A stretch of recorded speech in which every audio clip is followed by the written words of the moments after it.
অবস্থা দেখতেছেন আমার ছাতাটা গিয়েছে যে এত পরিমাণ বাতাস বৃষ্টি হচ্ছে।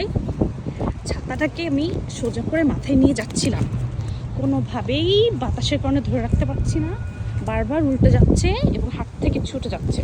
দেখে মনে হবে যে আমি ঠেলে ফেলে দিতে চাচ্ছি, কিন্তু না, কোনোভাবেই ধরে রাখা যায় না। আপনাদেরকে আরেকটা প্রমাণ বলি, এই যে সোজা দেখেন এত পরিমাণ বাতাস, পানি জমে আছে। হ্যাঁ, তো পানি দেখছেন যে মানে অন্যদিকে চলে যাচ্ছে এবং পানিতে লেয়ার দেখা যাচ্ছে, বাতাসে এক পাশ থেকে পানি আরেক পাশে যে চলে যাচ্ছে।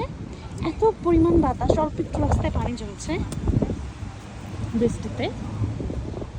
তো প্রচণ্ড বাতাসের স্রোতের মতো করে পানি একদিক থেকে আরেকদিকে চলে যাচ্ছে, ছাতা উল্টে যাচ্ছে। যখন আমি প্রথম অস্ট্রেলিয়াতে এসেছিলাম তখন আমি এত অবাক হয়েছি এই বাতাস দেখে, যে কিভাবে এত বাতাস হতে পারে, কিভাবে মানে নিজের যারা অনেক হেলথি তাদের বডি ওয়েট নিয়েও তারা দাঁড়িয়ে থাকতে পারে না, বাতাস ধাক্কা দিয়ে এত দূরে সরিয়ে দেয়। তো এটা আসলে একটা অবাক করা বিষয়। আমি আছি এখন সিডনি, অস্ট্রেলিয়ার পার্মাটাতে, যেখানে আমার আসা যাওয়া, আমার বাসা, আমার সব কিছু। জায়গাটা খুবই সুন্দর।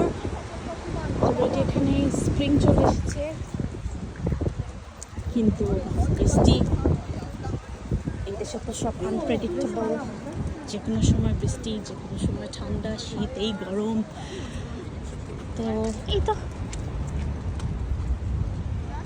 আবার দেখা হবে আপনাদের সাথে অন্য কোনো ভিডিওতে। বাই।